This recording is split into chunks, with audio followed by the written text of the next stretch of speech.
sore semuanya. Selamat sore.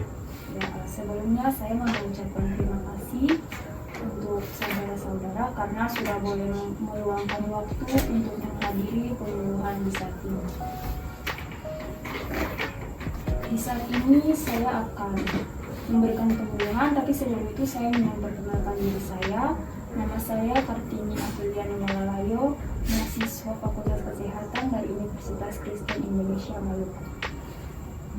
Di saat ini saya akan melakukan penyuluhan tentang penyakit benih prostatik hiperplasia, mulai dari pengertian, etiologi, tanda dan gejala, serta penanganan apa yang harus dilakukan untuk mencegah penyakit benih prostatik hiperplasia atau BPH ini. Untuk waktu penyampaian materi, saya membutuhkan waktu sekitar kurang lebih 10 menit. Apakah saudara-saudara bersedia? Ya, bersedia. Baik, terima kasih. Ya, di sini sudah ada leaflet. Leaflet ini akan saya berikan untuk pedoman materi-materi yang akan saya sampaikan sebentar.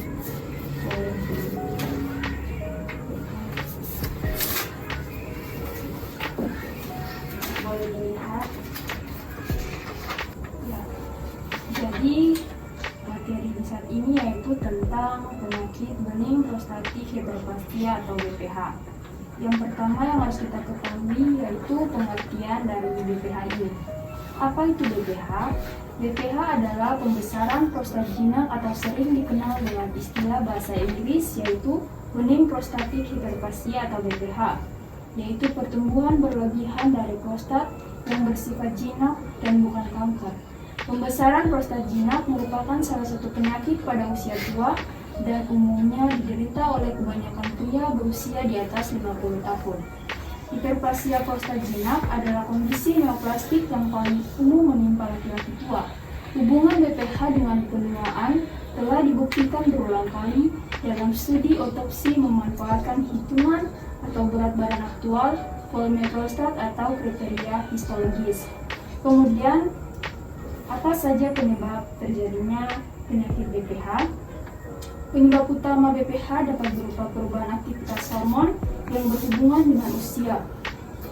Produktif hormon androgen akan menurun seiring pertambahan usia, sehingga terjadi ketidakseimbangan kadar androgen serta estrogen dan kadar dehidrotestosteron yang tinggi.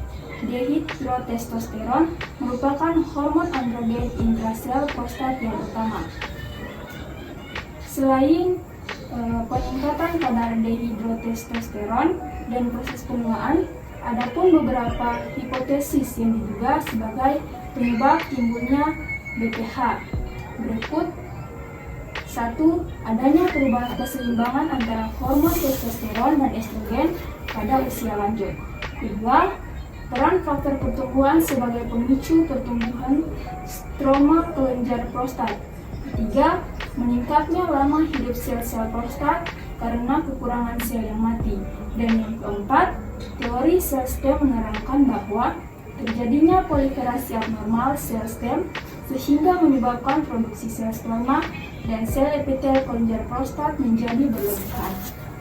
Kemudian selain penyebab-penyebab tersebut, ada juga faktor resiko yang mempengaruhi penyakit bening prostatik hiperplasia. Faktor resiko yang pertama yaitu genetik. Riwayat perkembangan BPH dalam keluarga dilaporkan sebagai faktor berisiko bagi BPH klinis. Anggota keluarga berjenis laki-laki dari seorang pria dengan gejala awal BPH mempunyai risiko yang lebih besar terkena gangguan tersebut. Selain itu, beragamnya penampilan BPH dalam kelompok-kelompok ras dan etnis dilaporkan sebagai akibat dari perbedaan genetik kelompok-kelompok tersebut yang berkaitan dengan reseptor androgen yang diulangi CAG, jalur sinyal androgen dan dalam komposisi seluler prostat, tetapi juga dalam diet dan gaya hidup. Faktor risiko yang kedua yaitu sindrom metabolik. Sindrom metabolik adalah konstelasi atau kumpulan klinis kelainan metabolik termasuk obesitas, ketimpangan kadar gula, dislipidemia, dan hipertensi. bukti aktual dengan konsisten menunjukkan kaitan yang kuat antara komponen-komponen sindrom metabolik dengan peningkatan risiko BPH dan LUTS. LUTS ini yang perlu saudara-saudara ketahui, LUTS ini juga termasuk gejala penyakit yang sejenis dengan penyakit BPH ini. Faktor-faktor seperti hiperaktif, hiperinsulinemia, peradangan dan obesitas mungkin memainkan peran yang menyebabkan kedua entitas klinis tersebut. Faktor yang ketiga ada diet. Sejumlah penelitian menunjukkan bahwa makronutrisi dan mikronutrisi bisa mempengaruhi risiko BPH. Penelitian lain menampilkan hubungan langsung antara asam lemak terjenuh ganda dengan BPH. Faktor yang keempat ada alkohol. Alkohol dilaporkan mempunyai efek pelindungan terhadap BPH.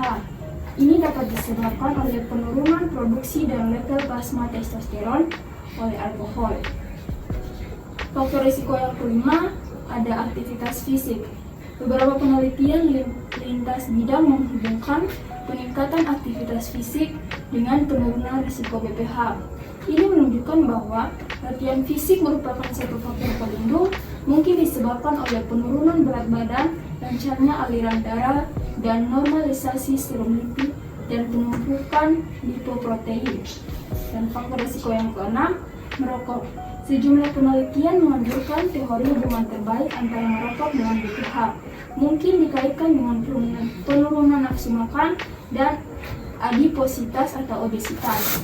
Dan faktor yang terakhir ada disfungsi seksual. Beberapa studi epidemiologi berskala besar pada pria menunjukkan bahwa disfungsi seksual dan BPH sangat lazim pada pria usia lanjut. Dan secara independen sangat kuat keterkaitan antara usia dengan komorbiditas kardiovaskular. Selanjutnya ada tanda dan gejala dari penyakit BPH. Gejala klinis pada BPH dikategorikan menjadi dua jenis, yaitu gejala iritatif dan gejala berkemi atau obstruktif.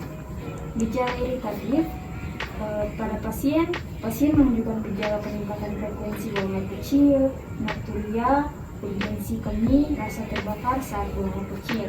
Sedangkan gejala berkemi atau obstruktif yaitu pasien menunjukkan gejala penurunan aliran urin dan pengosongan kandung kemih tidak tuntas.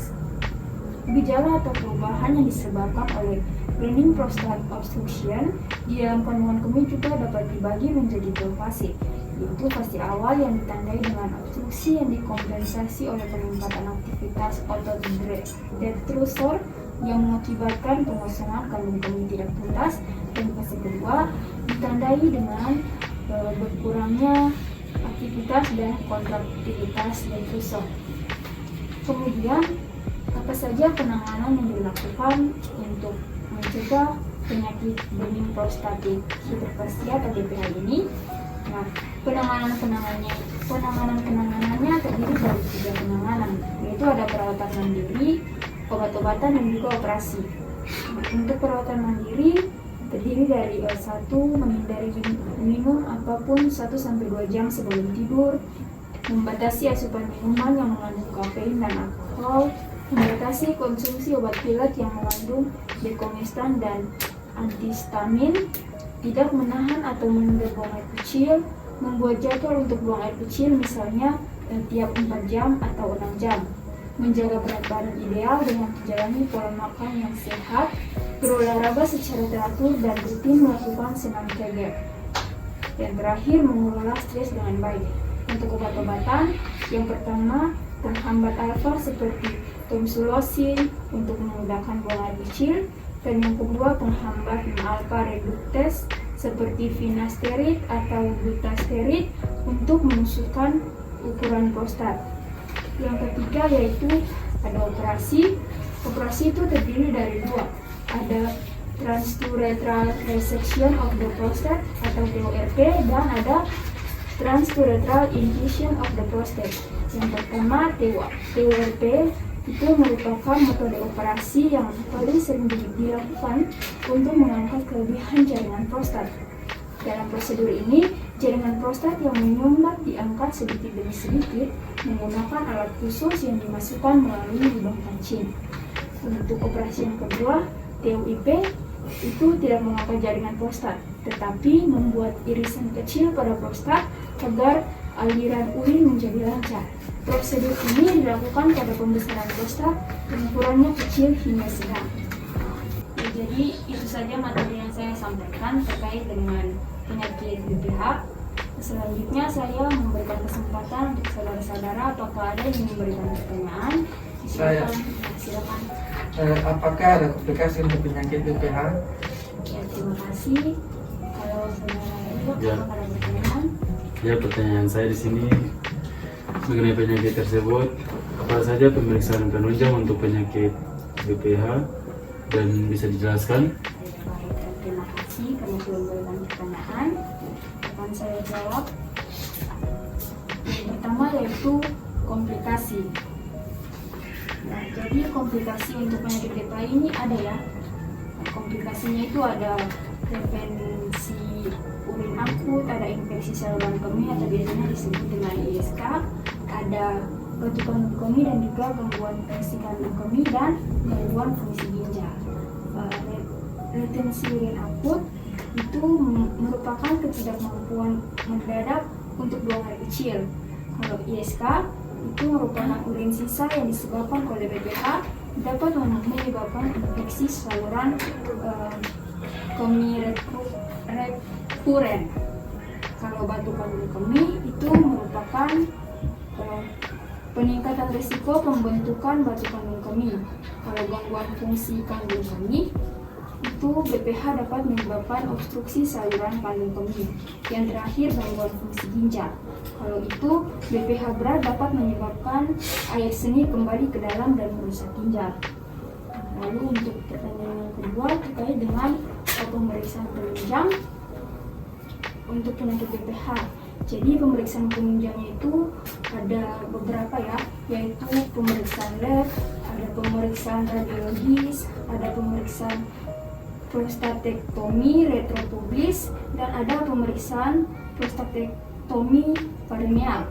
Kalau pemeriksaan lab itu meliputi pemeriksaan ureum atau BUN, pemeriksaan kreatin, pemeriksaan elektrolit, desensitivitas, dan biarkan urin. Kalau pemeriksaan radiologis itu ada intravena pilografi, ada BNO, sistogram, retrograd, USG, CT scan, dan juga foto polos abdomen. Kalau untuk prostatektomi retropubis itu pembuatan insisi pada abdomen bawah, tetapi kandung kemih tidak dibuka, hanya ditarik dan jaringan adenomatous prostat diangkat melalui insisi pada arteriol kapsula prostat. Kalau pemeriksaan prostatectomy perineal merupakan pembedahan, jadi itu dilakukan pembedahan dengan kelenjar prostat dibuang melalui perineum. Ya, apakah saudara-saudara merasa pas atau sudah mengetahui? Ya, pas. Ya, jadi sejauh saya menyampaikan materi terkait dengan hal ini, di saat ini kita akan melakukan evaluasi. Jadi untuk saudara-saudara bisa disampaikan sejauh ini apakah sudah paham tentang materi yang saya sampaikan. Ya, jadi melalui penjelasan ini saya sudah bisa tahu bahwa ada penyakit BPH ini. Karena selama ini saya tidak tahu bahwa penyakit saluran kemih seperti ini khususnya ada pada pria. Ya, saya sudah bisa memahami tentang pengertiannya, tanda-tanda dan gejala penyebab sampai dengan penanganan yang harus dilakukan. Dan juga tadi sudah dijelaskan terkait dengan komplikasi dan pemeriksaan penunjang untuk penyakit BPH ini.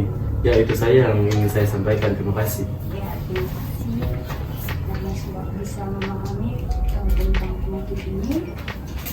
Tentu yang saya harapkan ketika pulang dari tempat penjualan ini, saudara-saudara sudah bisa menerapkan penanganan apa saja yang harus dilakukan supaya penyakit ini tidak terjadi di dalam diri kita.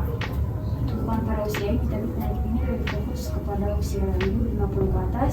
Jadi sudah harus diketahui dari sekarang supaya setelah di rumah atau di mana saja bisa menjaga pola hidup tetap sehat sehingga bisa terhindar dari penyakit BPH ini. Dan juga ketika mendapatkan tanda-tanda dan gejala yang tadi sudah saya sampaikan terkait dengan penyakit ini, bisa langsung untuk memeriksakan diri ke dokter agar bisa tahu bahwa itu penyakit apa yang sedang dialami oleh saudara-saudara sekalian. Ya, untuk itu saya mengucapkan banyak terima kasih karena saudara-saudara sudah bisa meluangkan waktu untuk mengikuti penyuluhan ini dan sudah bisa memahami tentang penyakit bening prostatik hiperplasia atau BPH ini. Semoga penyuluhan yang saya lakukan di saat ini dapat bermanfaat. Terima kasih dan selamat sore. Sore, terima kasih.